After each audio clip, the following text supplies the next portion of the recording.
It's said that money makes the world go round.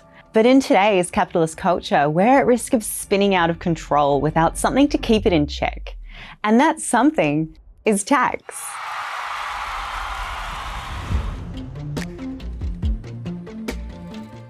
The taxation system is key to addressing some of our biggest social and economic inequalities, as well as tackling complex global problems like poverty and climate change. I'm Ann Kayis-Kumar, an Associate Professor of Tax Law and the Founding Director of UNSW's Tax and Business Advisory Clinic, and I want to solve the serious PR problem that our tax system has. Because for all the good that tax can do, it's also widely misunderstood.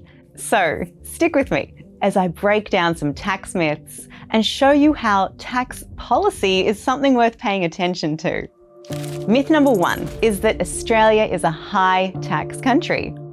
Now, it's not hard to see why people might think it is. The amount of tax an individual pays in Australia depends on how much they earn, with higher taxes payable on higher incomes. This is called a progressive tax rate and is standard practice globally because progressive taxes help reduce inequality.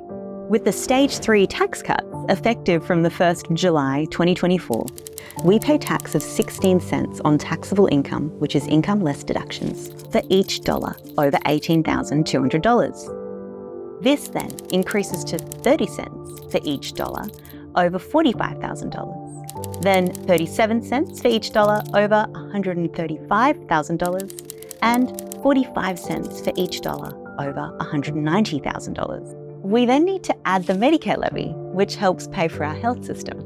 That's currently 2% of a person's income.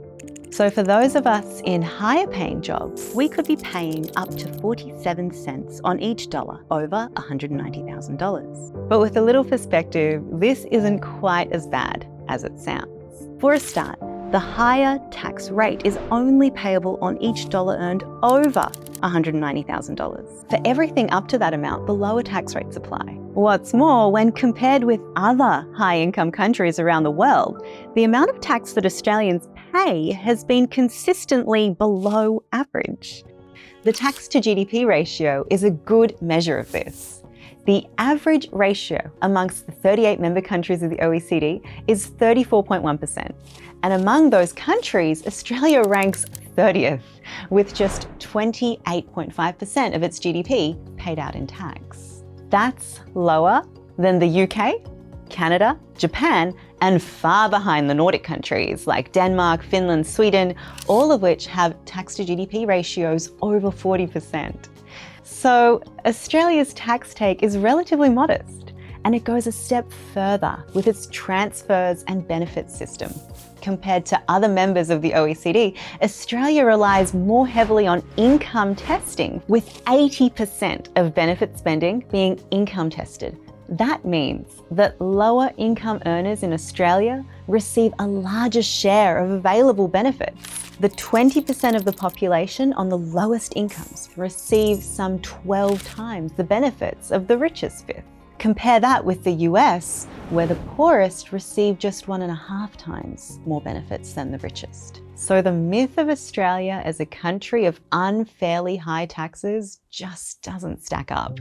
Now, if we want to get serious about reducing inequality, some significant reform is still needed. We've been looking at income tax, which is just one revenue stream alongside corporate taxes, property taxes, goods and services tax, or GST, and many others. To truly understand a country's tax system, we also need to look at what proportion of total tax revenue comes from each of these other streams. And by relying heavily on income tax, it means that workers contribute a substantial amount of tax revenue, while other cohorts, like high wealth individuals sitting on substantial assets and land, bear relatively less of the tax burden. Worryingly, this year's intergenerational report predicted that the personal income tax would balloon to an unprecedented level of almost 60% of the overall federal tax base over the coming decades, unless there was policy change. We don't need to implement new taxes to make our system fairer.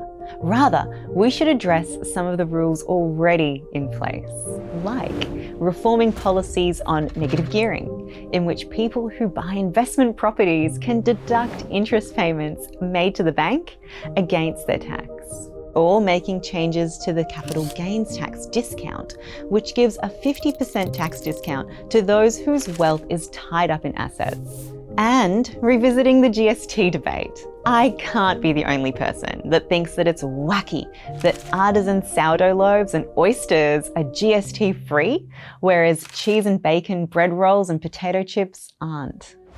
Myth number 2 is that Australia is a victim of major foreign tax evasion. Every year, we hear stories on the news of how large multinational corporations have been making billions while shirking their tax-paying responsibilities. But in many cases, what's actually happening isn't illegal tax evasion, but rather entirely legal tax planning. Tax evasion is exactly what we imagine it to be. Businesses or individuals avoid paying the tax they owe by hiding or ignoring a portion of their tax liability. Tax planning, on the other hand, is the practice of legally minimizing tax liabilities within the rules. It involves utilizing tax law to pay less than you would otherwise owe. Businesses will choose where to invest and where to pay their tax based on which country offers the most appealing tax laws.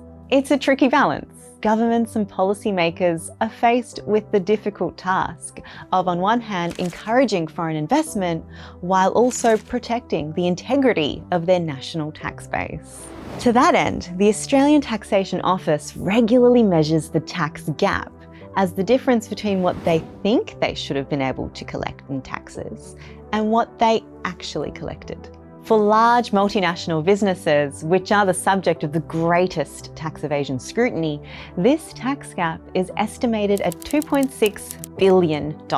Considering the $58 billion they do pay in tax, the tax gap amounts to about 5.5%. But surprisingly, there is a much bigger homegrown tax problem. The combined tax gap from the 5 million or so small businesses here in Australia reaches an estimated $12.8 billion. These companies pay a total of $90.4 billion in their tax, so their tax gap is calculated at 14%. So tax evasion by the seemingly evil multinationals is not actually as great a problem as it might seem. Much of it is legal tax planning, often a result of tax laws implemented to attract their investment in the first place, and on the whole, it's dwarfed by the tax shortfall and ballooning debt book that is accruing right under our noses. Finally, myth number 3 is that people with tax problems can afford to pay for tax advice. It's not unusual for a person's tax situation to become more complicated the wealthier they become. So it's natural to assume that everybody needing tax advice is in a position where they can afford that tax advice. Unfortunately, the situation is not that simple. Our research has shown that around 37% of people who are seen by financial counsellors are also in need of help with their tax, but can't afford that help. These are people who are dealing with the complex financial implications of mental health issues, domestic violence, gambling addiction, substance abuse, as well as people who have been the victims of natural disasters or are too poor to even be able to afford food and medical care. It's a compounding problem too, because the current tax system means that people with outstanding tax returns aren't eligible for many types of government support. So their financial hardship is only going to get worse. By our calculations, there are at least 80,000 Australians each year in positions like these, although the true numbers are likely much higher. That's why the National Tax Clinics program exists. These clinics, based out of universities all over Australia, including the one I run at UNSW, afford free advice to the most vulnerable members of our community. And it's our hope that this kind of community-first tax service can help to not only make tax advice more accessible, but also improve the lives and finances of thousands of Australians. So even though paying tax is never going to be anyone's favourite activity, when it's deployed correctly, good tax policy can attract investment, boost the economy and help level the playing field. On the other hand, when a tax system goes after workers while giving the already wealthy a free pass, we risk cementing intergenerational income and wealth inequalities, which ultimately restricts all of our collective prosperity. And as long as we pay GST on our meat pies and not on our oysters, there's work to be done.